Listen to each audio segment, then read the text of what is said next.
Shalom, selamat pagi Bapak Ibu. Kita jumpa lagi di Rabu Teduh. Puji Tuhan, ya di bulan Desember pertengahan ini kita semua sudah diberkati Tuhan dan akan terus diberkati Tuhan. Karena Yesus datang membawa harapan. Mari pagi hari ini kita mau menaikkan pujian, kita mau menaikkan syukur kita kepada Tuhan yang begitu luar biasa buat kita. Dan kita mau menyembah Tuhan pagi hari ini. Kita mau menikmati hadirat Tuhan. Dan sebelum kita mulai ibadah kita pagi hari ini, mari kita berdoa. Allah yang luar biasa, Allah yang penuh dengan cinta pada kami, Allah yang penuh keagungan, pencipta langit dan bumi, maha besar Engkau Tuhan. Terima kasih Tuhan buat pagi hari ini. Sungguh hati kami penuh dengan syukur, penuh dengan sukacita Tuhan. Oleh karena Engkau terlalu baik buat kami. Oleh karena Engkau yang selalu menyertai kami Tuhan. Pagi hari ini Tuhan, kami ingin memuji nama Tuhan. Kami ingin menyembah Tuhan. Kami juga ingin mendengar firman Tuhan. Biar pagi hari ini Tuhan, kami semua diberkati. Dan kami semua boleh memuliakan dan menyenangkan hati Tuhan. Terima kasih Tuhan, di dalam nama Tuhan Yesus Kristus. Haleluya. Amin. Mari kita mulai untuk memuji Tuhan. Kita nyatakan kerinduan kita seperti rusa yang haus kepada Tuhan. Hati kita begitu rindu kepada Tuhan. Nyatakan kerinduan kita kepada Tuhan sepenuhnya, sepenuh hati kita. Karena Allah yang luar biasa itu datang membawa harapan buat kita. Haleluya. Seperti rusa yang haus rindu aliran sungai-Mu Tuhan. Seperti rusa yang haus rindu aliran sungai-Mu.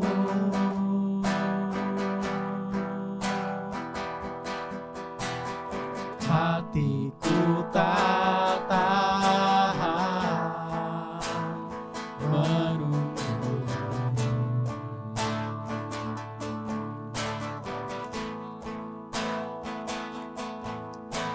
Bagai tanah gersang menanti datangnya hujan.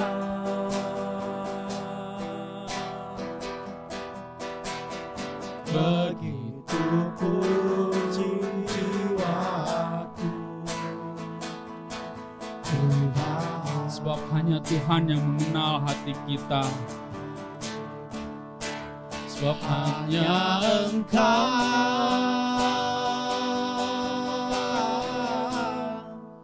pribadi yang mengenal hatiku.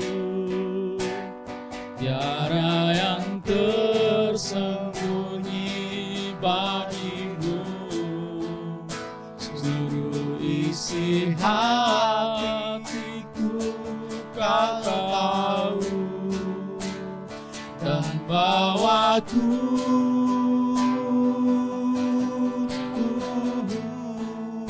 tuh lebih dekat lagi padamu. Dalam indahnya dekapan kasih-Mu. Seperti rusa yang haus,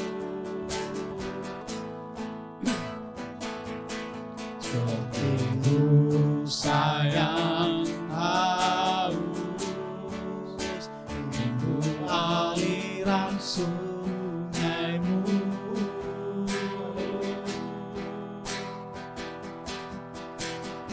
Hatiku tak tahan menunggu-Mu. Bagai tanah gersang Tuhan hati kami Allah. Bagai tanah gersang menanti Engkau Tuhan. Haleluya. begitu kuat jiwaku. Tuhan, sebab hanya Tuhan pribadi yang mengenal hati kita. Sebab hanya Engkau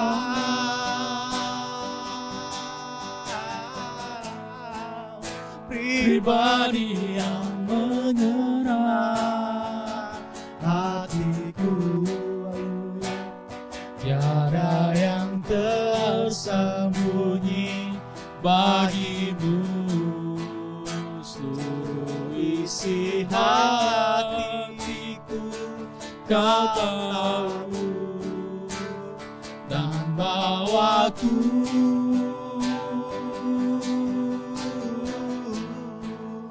untuk lebih dekat lagi padamu,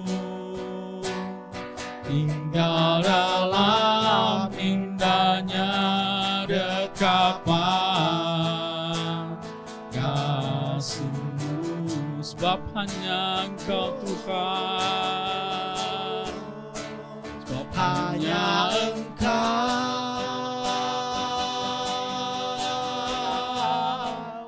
pribadi yang mengenal hatiku.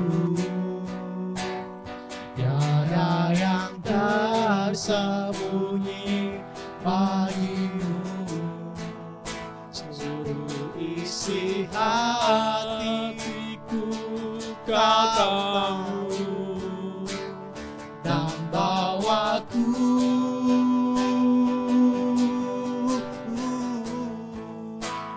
lebih dekat lagi padamu,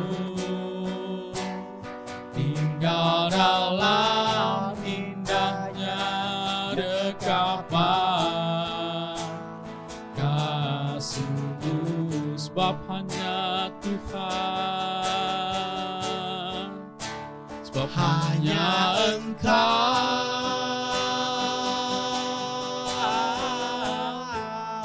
pribadi yang mengerah hatiku. tiada yang tersembunyi ya Tuhan.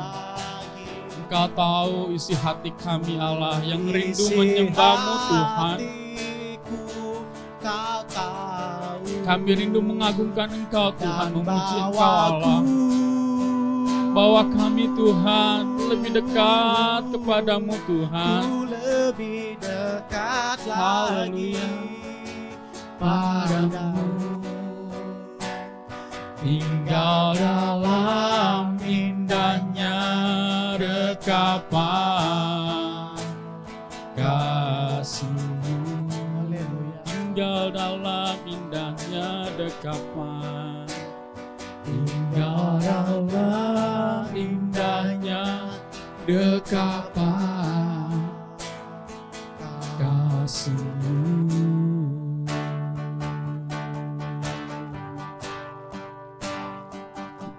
Haleluya, haleluya.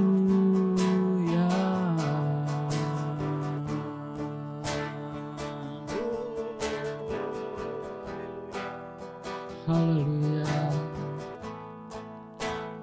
Lebih dari nafasku Bapa, ku perlukan kasih-Mu Bapa, berjalan di samping-Mu Bapa, seumur hidupku.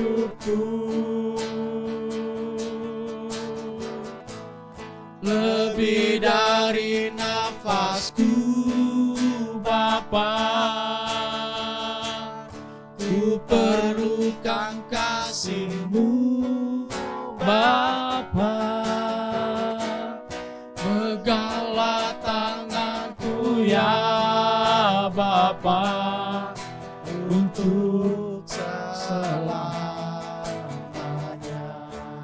Mari Bapa pegang tanganku, Bapa.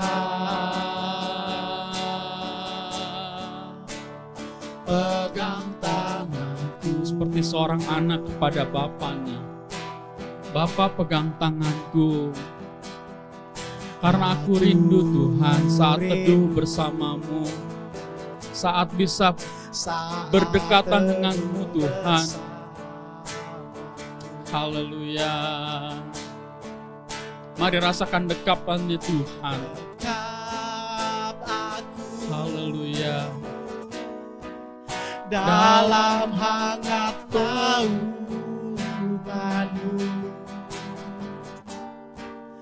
bawa hidupku padamu, masuk dalam altarmu yang kudus.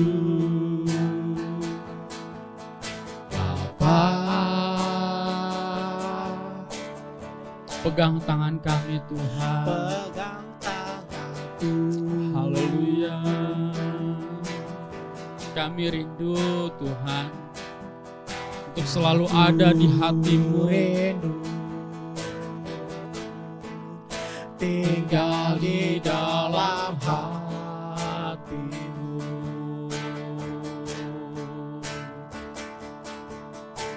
Engkau terang yang membuatku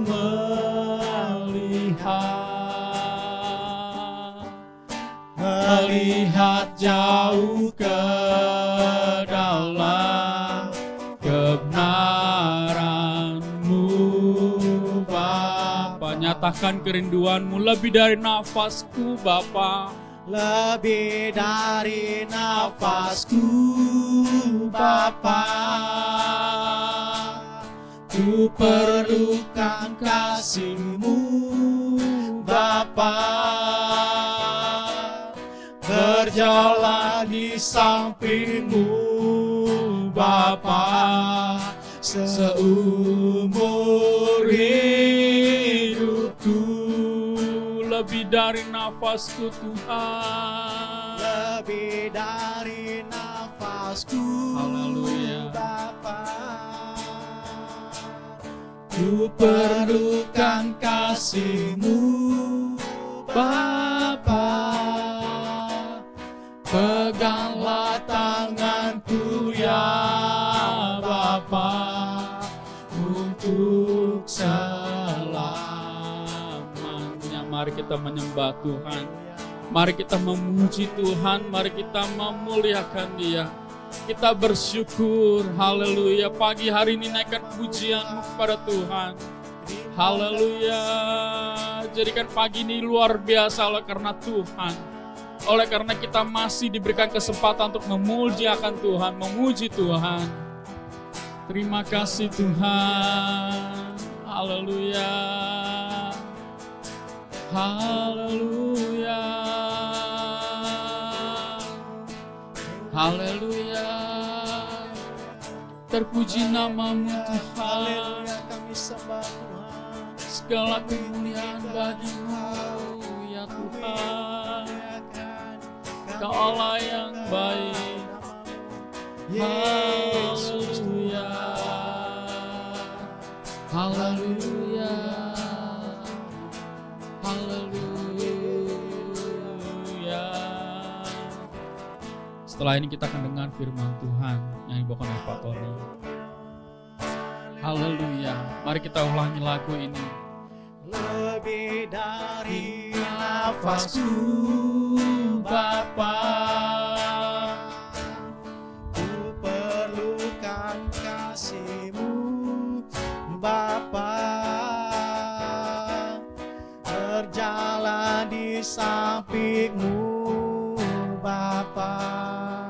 Seumur hidupku. Lebih dari nafasku, Bapa. Ku perlukan kasih-Mu, Bapa.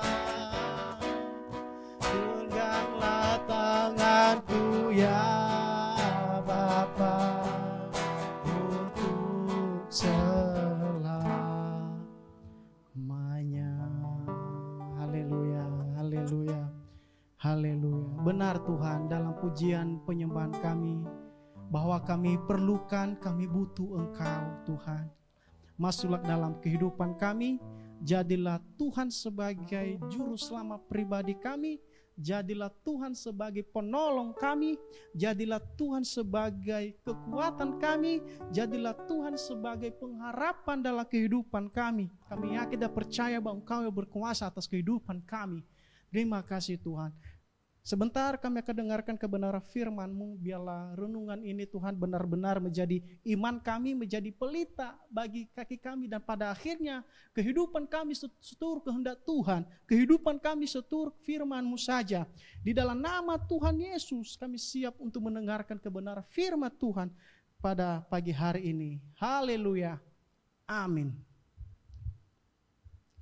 Haleluya. Terima kasih. Puji Tuhan. Hari ini kita akan mendengarkan kebenaran firman Tuhan. Bahwa kita mengenal dan kita tahu yang diberikan tema oleh gembala kita. Yaitu Yesus datang membawa pengharapan. Yesus datang membawa pengharapan. Haleluya. Yesus datang membawa pengharapan. Jadi dalam sebelumnya kalau kita lihat tema ini sangat menguatkan kehidupan orang percaya. Sangat membangkitkan iman orang percaya. Sangat menguatkan hati orang-orang yang lemah di dalam Tuhan pada waktu itu. Yesus datang membawa pengharapan. Yesus datang membawa pengharapan pada waktu itu. Para orang-orang Israel sebelum Yesus lahir, sebelum ini dalam perjanjian lama. Karena Yesus lahir dalam perjanjian baru. Sementara perjanjian lama tapi sudah dinubuatkan pada waktu itu bahwa akan lahir seorang raja, akan lahir seorang anak laki-laki namanya Immanuel. Immanuel, Allah beserta kita, Allah menyertai kehidupan kita. Jadi sudah dinubuatkan oleh Nabi Yesaya bahwa akan kelak, akan datang ke depan namanya Yesus untuk membawa pengharapan. Dan pada waktu itu bangsa Israel adalah bangsa yang belum mengenal kebenar firman Tuhan. Walaupun mereka mengenal, tapi mereka masih ragu akan kebenar firman Tuhan. Masih belum memegang janji Tuhan pada waktu itu. Mereka masih hidup dalam kegelapan. Mereka masih hidup dalam ikatan-ikatan dosa. Mereka masih hidup dalam menyembah berhala. Masih hidup dalam dunia mereka pada waktu itu. Kalau kita lihat dalam sudut pandang dalam perjanjian baru dikatakan di situ, Yesus berkata, akulah terang dunia. Kenapa Yesus mengatakan akulah terang dunia? Karena Yesus menyadari, Yesus tahu bahwa dunia sudah gelap. Dunia sudah dibutakan oleh dosa. Dunia sudah dibutakan oleh masalah. Dunia sudah dibutakan oleh kejahatan. Lalu Yesus datang kepada bangsa Israel pada waktu itu, orang-orang yang Yahudi di tengah-tengah mereka, dia katakan, akulah terang dunia. Akulah terang dunia yang membebaskan segala masalahmu, segala dosa-dosamu, segala ikatan-ikatan yang membebani hidupmu. Jadi kita tahu bangsa Israel adalah hanya melihat bahwa mujizat saja. Sementara pada waktu itu Yesus mau supaya hidup mereka berbalik 100% kepada Tuhan dan menerima Yesus sebagai juru selamat pribadi mereka. Yesus datang membawa pengharapan, amin. Yesus datang membawa pengharapan. Bukan hanya sekedar Yesus mengatakan, aku terang dunia. Ada tujuan Yesus pada waktu itu. Dikatakan, karena Yesus menyadari bahwa bangsa Israel ini tidak bisa terlepas dari masalah mereka. Tidak memiliki pengharapan, yaitu pengharapan keselamatan pada waktu itu. Mereka dijajah oleh bangsa pemerintah Romawi pada waktu itu hanya berharap kalau Yesus datang itu adalah secara fisik, bahwa langsung raja seperti yang mereka lihat sendiri. Tetapi tidak sesuai apa yang mereka harapkan itu pada waktu itu. Yesus membawa pengharapan. Dalam Injil Lukas pasal 19 ayat 10 dikatakan di situ, sebab anak manusia datang untuk mencari dan menyelamatkan yang hilang. Apa maksudnya? Anak manusia itu adalah tertuju kepada Yesus. Anak manusia itu hanya sebagai simbolis, hanya sebagai gambaran. Tetapi itu anak manusia itu adalah kepada Yesus, karena Yesus seperti manusia, 100% manusia, 100% dengan Allah. Nah, ketika dia datang ke dunia, dia menyebut dirinya adalah anak manusia. Dia menyebutkan dirinya anak manusia karena dia seperti Yesus. Pertanyaannya sekarang, banyak orang yang kurang mengerti dan kurang menerima anak manusia ini. Saya bertanya, apakah Yesus pernah merasakan lapar? Apakah Yesus pernah menangis? Pertanyaannya. Banyak jawab di sini, pernah menangis. Karena dia Yesus, dia itu manusia. Jelas di sini dalam Lukas pasal 19 ayat 10, Yesus datang untuk mencari dan menyelamatkan yang hilang. Hilang ini kalau saya lihat dalam firman Allah yang hidup atau firman Allah dalam terjemahan sehari-hari adalah orang yang tersesat. Sekali lagi, yang hilang ini adalah tersesat. Tersesat apa? Tersesat belum hidup dalam kebenaran firman Tuhan. Belum menerima Yesus, belum menerima terang yang ajaib. Masih hidup dalam kegelapan. Itu tersesat. Jadi Yesus datang adalah melihat orang-orang yang tersesat, yang masih hidup dalam kegelapan. Belum menerima terang yang ajaib. Belum menerima pengharapan yang keselamatan pada waktu itu. Pertanyaannya adalah, kenapa Yesus hanya mencari orang yang tersesat dan sementara orang yang hidup masih selamat? Karena mereka tidak bisa menyelamatkan diri sendiri. Yang sudah selamat, sudah beriman, marilah kita setia kepada Tuhan. Yang sudah diurapi oleh Tuhan, yang sudah beribadah kepada Tuhan dengan setia, yang melayani dengan setia, lebih setia sampai Tuhan datang lagi. Percayalah bahwa di dalam Tuhan, ketika kita dalam mengiring Yesus, jangan kira bahwa hidup ini dalam aman-aman saja. Orang percaya, saya mau katakan bagi kita semua, Bapak Ibu, bahwa jangan kira orang yang beriman adalah orang yang terlepas dari masalah. Jangan kira. Jangan anggap seperti itu. Jangan bilang bahwa ketika saya percaya kepada Tuhan bahwa hidup saya aman. Lepas semua masalah saya. Lepas semua hal-hal yang membebani hidup saya. Saya dalam keadaan aman, dalam keadaan baik, kondisi yang sehat, kondisi yang baik. Itu pikiran seperti itu Bapak Ibu, itu sangat kontras dengan firman Tuhan. Karena semakin kita beriman kepada Tuhan, semakin banyak hal-hal yang kita akan lewati. Ada tangga-tangga yang kita harus lewati. Ada kerikil-kerikil kecil yang kita bisa lewati. Jangan anggap bahwa jalan tol adalah jalan yang lurus. Hati-hati. Terlalu lurus, terlalu kencang kita bawa mobil ketika kita mau kemana. Jangan kira bahwa tidak ada hambatan, tidak ada kerikil kecil. Seringkali orang berpikir, ini jalan mulus ini. Hantam aja, hajar aja. Bukan seperti itu. Mesti kita hati-hati. Begitu juga dalam kehidupan kita ini, kita harus hati-hati di dalam Tuhan. Amin. Hati-hati dalam Tuhan itu apa maksudnya? Hati-hati dalam Tuhan itu adalah mana yang kehendak Tuhan. Mana maunya ya Tuhan. Jangan sampai Tuhan mengatakan bahwa saya hanya datang untuk mencari dan menyelamatkan yang tersesat. Seketika itu kita lupa apa perkataan Yesus pada waktu itu. Yesus membawa pengharapan. Yesus membawa pengharapan. Apa saja hal yang kita harus pegang, apa saja kita harus pahami, apa saja kita harus perhatikan mengenai Yesus datang untuk membawa pengharapan. Yang pertama adalah kita harus pegang dan simpan dalam kehidupan kita adalah yaitu adalah pegang janji Allah, pegang janji Tuhan. Itu nomor satu. Itu nomor satu. Kita harus pegang dalam janji Allah.